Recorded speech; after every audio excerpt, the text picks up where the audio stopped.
Hello students, today we are going to learn chapter 3 part 2. Last week we have learned theory of this chapter. Now we are going to learn problems. Accounting equation. Accounting equation. Show the accounting equation on the basis of the following transaction for Rani, who is dealing in automobiles. This is the heading. So Rani automobile dealing பண்ணிகிட்ருக்காங்க. அவங்களோட accounting ஈக்குவேஷன்ஸை நம்ம போட போகிறோம். ஆக்சுவலாக நீங்கள் 11th பொறுத்த வரைக்கும் எல்லா சம்ஸுமே இந்த மாதிரி ஒரே மாடலில் தான் இருக்கும். நீங்கள் என்ன பண்ணணும்னா ஹெட்டிங் தான் இதில் முக்கியம். இந்த ஹெட்டிங்ஸை ரீட் பண்ணி அவங்க என்ன ஃபைண்ட் அவுட் பண்ண சொல்கிறாங்க, என்ன ப்ரிப்பேர் பண்ண சொல்கிறாங்க அப்படின்றத நம்ம கண்டுபிடிச்சி அதுக்கேற்ற மாதிரி நீங்கள் சம்ஸை போடணும். இங்கே என்ன சொல்கிறாங்கன்னா show the accounting equation. So accounting ஈக்குவேஷனை நீங்கள் பண்ண போகிறீங்க. அதே started business with cash rupees 80,000. 80,000 அமௌண்ட்டை இன்வெஸ்ட் பண்ணி ஒரு பிஸ்னஸை ஸ்டார்ட் பண்ணுறாங்க. அதுதான் இந்த ஸ்டார்டட் பிஸ்னஸ் வித் கேஷ். இதில் என்ன இருக்குது? கேஷ் பிஸ்னஸ்குள்ளே வருது. அந்த ஃபஸ்ட்டு போடுற கேஷ் தான் நமக்கு capital. Next, goods bought on credit from Ramesh rupees 10,000. 10,000க்கு ரமேஷ் கிட்டேருந்து நம்ம ஆன் கிரெடிட் அப்படின்னா இது நீங்கள் கிரெடிட் கார்டு அப்படிலாம் எடுத்துக்கக்கூடாது. இது கடனுக்கு வாங்குறது. goods bought on credit from Ramesh கிட்டேருந்து நம்ம கூட்ஸை கடனுக்கு வாங்குகிறோம். கூட்ஸ் அப்படின்றது நம்ம விற்கிறதுக்காக வாங்குகிற ஒரு பொருள், நம்ம சேல்ஸ் பண்ணுறதுக்காக வாங்குகிற ஒரு பொருளை நம்ம கூட்ஸுன்னு சொல்கிறோம். Purchased furniture for cash rupees 6,000. பர்ச்சேஸ்னால் வாங்குறது. நம்ம பாட் சொல்கிறோம்ல, அதுக்கு அக்கௌண்டிங்கில் பர்ச்சேஸ் அப்படின்னு சொல்லுவோம்.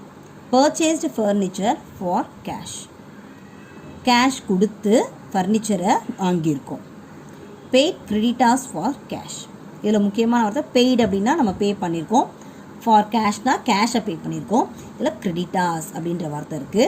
இந்த வார்த்தையை நல்லா புரிஞ்சுக்கணும். இதில் முக்கியமான 2 வார்த்தைகள் என்ன அப்படின்னா டெட்டார்ஸ், கிரெடிட்டார்ஸ். அந்த டெட்டார்ஸ்னால் என்ன, கிரெடிட்டார்ஸ்னால் என்ன நீங்கள் கிளியராக இருக்கணும். கிரெடிட்டார்ஸ் அப்படின்றது நம்ம இப்போ ரமேஷ் இருக்காங்களா, செகண்ட் இது பாருங்கள், goods bought on credit from Ramesh கிட்டேருந்து கடனுக்கு கூட்ஸை வாங்கிட்டு வரோம், அந்த பொருளை வாங்கிட்டு வரோம். அந்த கடன் கொடுக்குறாரு பார்த்தீங்களா, நமக்கு கடனாக ஒரு கூட்ஸை கொடுக்குறவர் ரமேஷ். அந்த ரமேஷ் தான் நமக்கு கிரெடிட்டர்ஸ். இது ரமேஷை மட்டும் இண்டிகேட் பண்ணாது, காமனாக எத்தனை பேர் நமக்கு கடனாக கொடுத்துருக்காங்களோ அவங்கள எல்லாரையுமே இது இண்டிகேட் பண்ணும். ஸோ கிரெடிட்டார்ஸ் அப்படின்றது நமக்கு கூட்ஸை கடனாக கொடுத்தவங்க, நம்ம காசு கொடுக்காம வாங்கிட்டு வருவோம், அவங்க பேர் தான் கிரெடிட்டார்ஸ். டெட்டார்ஸ் அப்படின்றவங்க யாருன்னா நம்ம கிட்டேருந்து பணம் கொடுக்காம கூட்ஸை வாங்கிட்டு போகிறவங்க, நம்ம கடன் கொடுத்துருப்போம், நம்ம அதுக்கப்புறமா அதை கலெக்ட் பண்ணியிருப்போம், அவங்க தான் debtors. Assets is equal to capital plus liabilities. Equation தான் கேபிட்டலும் லைபிலிட்டியும் சேர்ந்தது அசெட்ஸ்க்கு ஈக்குவலாக வரணும். அதாவது என்ன சொல்கிறாங்கன்னா இந்த அமௌண்ட்டும் இது ரெண்டும் சேர்ந்த அமௌண்ட்டும் ஈக்குவலாக இருக்கணும் அப்படின்றத சொல்கிறது தான் இந்த அக்கௌண்டிங் ஈக்குவேஷன். அசெட் அப்படின்றது நம்மளோட சொத்துக்கள்.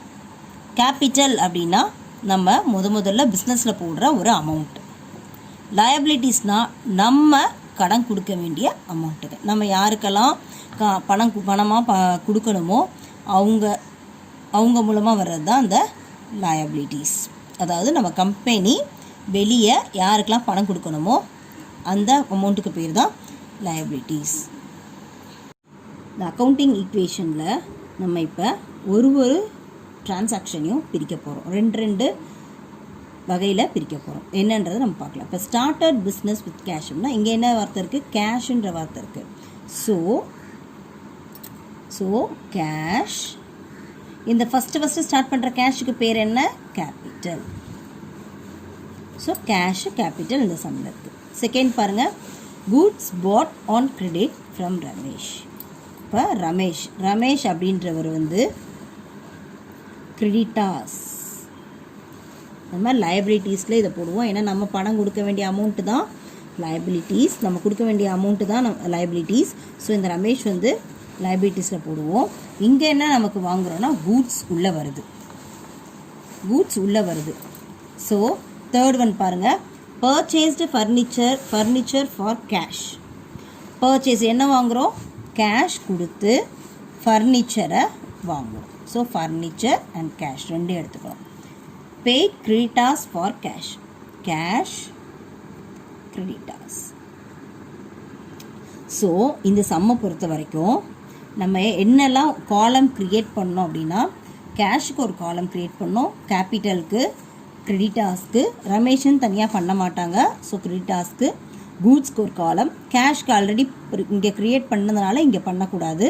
ஃபர்னிச்சருக்கு ஒரு காலம், இங்கே கேஷ்க்கு கிரெடிட்டார்ஸ்க்கு ஆல்ரெடி இங்கே க்ரியேட் பண்ணியாச்சு. ஸோ இது தேவையில்லை நமக்கு. ஸோ அது எப்படி நம்ம க்ரியேட் பண்ணலாம் அப்படின்றத நம்ம இங்கே பார்க்க போகிறோம். நம்ம இந்த சம்மில் என்னென்ன டிரான்சாக்ஷன்ஸ் இருக்குது அப்படின்றத இங்கே பிரித்து காட்டியிருக்கோம். இந்த டிரான்சாக்ஷன்ஸில் எதெல்லாம் அசெட் அப்படின்னு நம்ம பார்க்கலாம். அசெட்னா நம்மளுடைய சொத்து. எதெல்லாம் நம்மளுடைய சொத்துனா, கேஷ் நம்மளுடைய சொத்து. கேபிட்டல் இங்கே இருக்க கேபிட்டல் தான். ஸோ அது இது அசெட். அடுத்து கிரெடிட்டார்ஸ்னால் நம்ம கொடுக்க வேண்டிய கடன், இவங்க லயபிலிட்டி. கூட்ஸ்ன்றது நம்ம வாங்கி வச்சுருக்க சரக்கு, நம்ம விற்கிறதுக்காக வாங்கியிருக்க பொருள், அது அசெட் நம்மளுடைய சொத்து. Cash asset. ஃபர்னிச்சர் நம்மளோட சொத்து. கேஷு இங்கே இருக்க கேஷு அசெட், இது லயபிலிட்டி. அப்போ எதெல்லாம் அசெட்டில் செய்கிறது, கேஷ், கூட்ஸ், ஃபர்னிச்சர், 3 அசெட்டில் இருக்குது. லயபிலிட்டிஸ், கிரெடிட்டார்ஸ், கேபிட்டல் தனியாக பிரிக்கணும். இதை தனித்தனி காலமாக நம்ம போட போகிறோம். நம்ம எப்படி போடுறது, அக்கௌண்டன்சி ஷீட்டில் இதெல்லாம் எப்படி தனித்தனி காலமாக போட்டு அக்கௌண்டிங் ஈக்குவேஷனை கால்குலேட் பண்ணுறதுன்றத பார்க்கலாம். This is accounts note. இது ரொம்ப உங்களுக்கு புதுசு. நீங்கள் ரூல்டு அன்ரூல்டு இதெல்லாம் எழுதியிருப்பீங்க. பட் இது ஒரு டிஃப்ரெண்ட்டான நோட்டு. நம்ம ஒரு சாப்டருக்கும் ஒரு மாடலில் இதை நம்ம யூஸ் பண்ணுவோம். ஸோ நம்ம எப்படி இதை சம்ஸ் போடலாம், இதை எப்படி யூஸ் பண்ணலாம் அப்படின்றத நம்ம பார்க்கலாம். இப்போ சொல்யூஷன் பார்க்கலாம். சொல்யூஷனில் ஃபஸ்ட்டு நம்ம ஹெட்டிங் எழுதணும். இந்த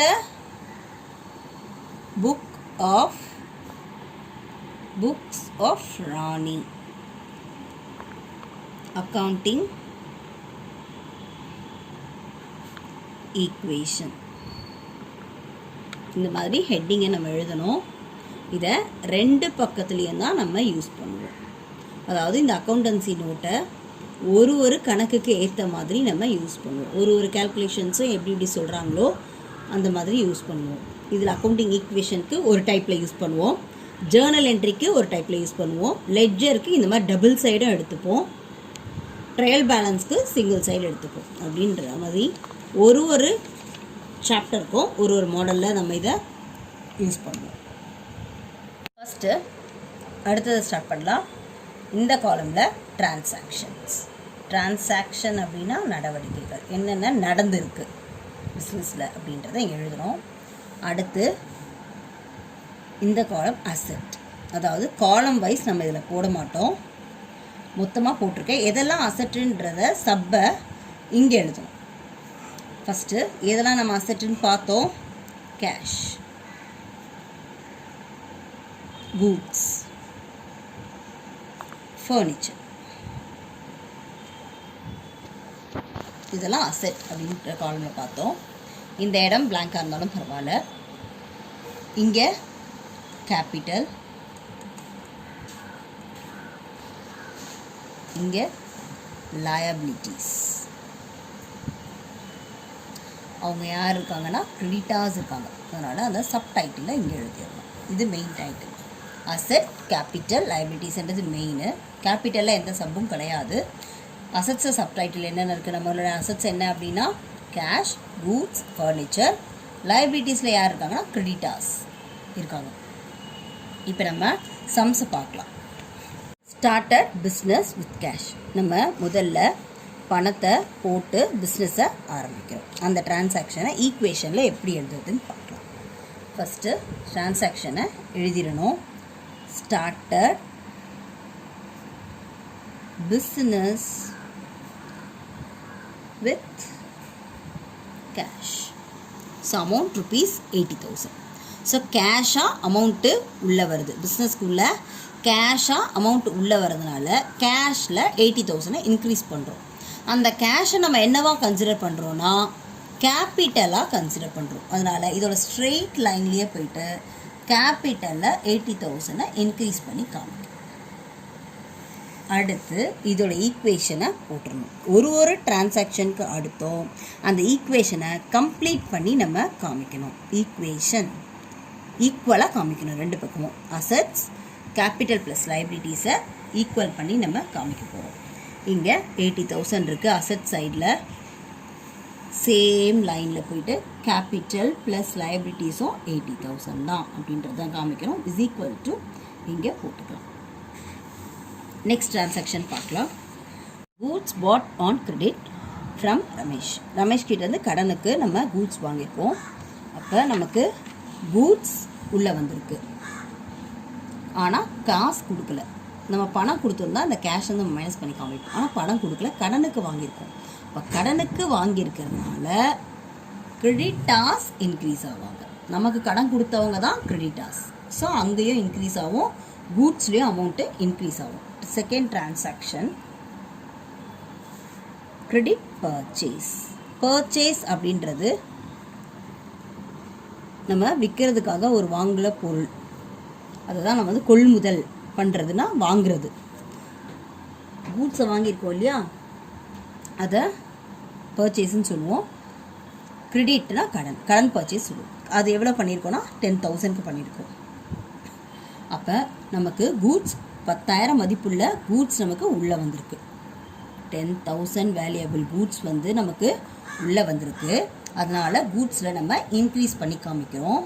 அதை நம்ம கடனுக்கு வாங்கியிருக்கோம், பணம் கொடுக்காம கடனுக்கு வாங்கியிருக்கிறதுனால நமக்கு கிரெடிட்டாஸ் இருக்கிறாங்க. அப்போ கிரெடிட்டாஸ்க்கு நம்ம 10,000 கொடுக்கணும். அதனால தான் இங்கே என்ட்ரி பண்ணுறோம். பணம் கொடுத்து வாங்கியிருந்தோன்னா கேஷில் மைனஸ் பண்ணி காமிப்போம். 80,000 ரூபாய் நீங்கள் கையில் வச்சுருக்கீங்க, 10,000 வேல்யூபிளான ஒரு கூட்ஸை வாங்க போகிறீங்க அப்படின்னா அப்போ 80,000ல் 10,000 பே பண்ணிங்கன்னா 70,000 தான் கையில் இருக்கும், நம்ம காமிப்போம். ஆனால் இங்கே நம்ம கேஷ் டிரான்சாக்ஷன் பண்ணலை, பொருளை கொண்டு வந்திருக்கோம், பணம் கொடுக்காம கொண்டு வந்திருக்கோம். அதனால தான் இந்த கிரெடிட்டாஸில் போடுறோம். கிரெடிட்டாஸ்னால் நமக்கு கடன் கொடுத்தவங்க.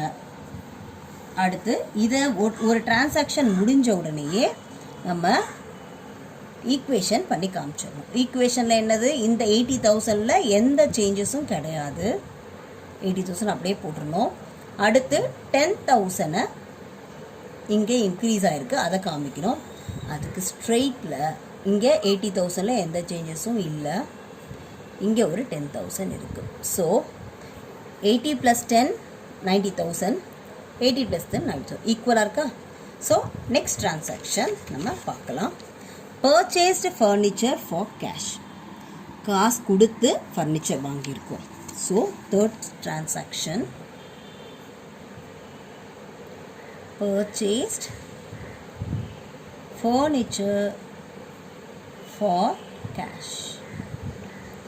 ஸோ ஃபர்னிச்சர் உள்ளே வந்திருக்கு, கன்சர்னுக்குள்ளே கேஷ் வெளியே போயிருக்கு. அப்போ என்ன உள்ளே வந்திருக்கோ அதை நம்ம ப்ளஸ் பண்ணி காமிக்கணும்.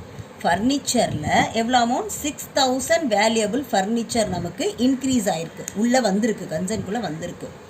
நம்ம அதை கேஷ் கொடுத்து வாங்கியிருக்கோம்.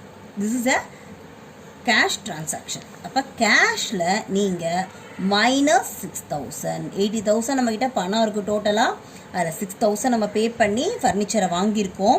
அதனால் இங்கே கேஷில் மைனஸ் பண்ணி காமிக்கிறோம். இங்கே ஃபர்னிச்சர் இன்க்ரீஸ் ஆகிருக்கு, அதனால் இங்கே ப்ளஸ் பண்ணி காமிக்கிறோம். இப்போ இந்த டிரான்சாக்ஷனை ஈக்குவல் பண்ணிடலாம், ஈக்குவேஷன் பண்ணி காமிக்கணும். 80 - 6,000 + 74,000. இந்த 10,000ல் எந்த சேஞ்சஸும் இல்லை, ப்ளஸ் 6,000. அதே ஸ்ட்ரெயிட் லைனில் is equal to plus 80,000 + 10,000.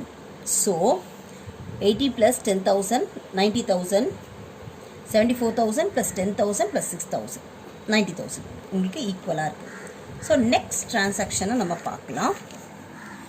paid creditors for cash rupees 8,000. paid creditors for cash rupees 8,000. creditorsக்கு 8,000 நம்ம பே பண்ணியிருக்கோம். So here paid creditors for cash 8,000. So cash வெளியே போயிருக்கு. நம்ம இந்த 74,000 கேஷ் இருக்கு இல்லையா பேலன்ஸ், நம்ம அதுலேருந்து நம்ம என்ன கொடுத்துருக்கோம், 8,000 கிரெடிட்டார்ஸ்க்கு கொடுத்துட்டோம். ஸோ நம்ம கிரெடிட்டார்ஸோட அமௌண்ட்டில் 8,000 மைனஸ் ஆகும். நமக்கு 10,000 கடன் இருக்குது, அதில் 8,000 நம்ம பே பண்ணிட்டோம், பேலன்ஸ் 2,000 இருக்கும். நம்ம அதை ஈக்குவேஷனில் காமிக்கலாம். ஈக்குவேஷன் 74,000 minus 8,000 plus 66,000 பேலன்ஸ் இருக்குது. 10,000ல சேஞ்சஸ் இல்லை, ப்ளஸ் 6,000லேயும் இங்கே சேஞ்சஸ் இல்லை, is equal to plus 80,000 plus 2,000. So 80 plus 2,000 82,000. Here 66,000 plus 10,000 plus 6,000 is 82,000. So இது ஈக்குவலாக இருக்கு. This is the equation. இந்த மாதிரி லைன் போட்டு அந்த ஈக்குவேஷனை கம்ப்ளீட் பண்ணணும். If you have accountancy note, you can complete in the accountancy note. Otherwise, if you not, you can complete in the A4 sheet or ordinary note.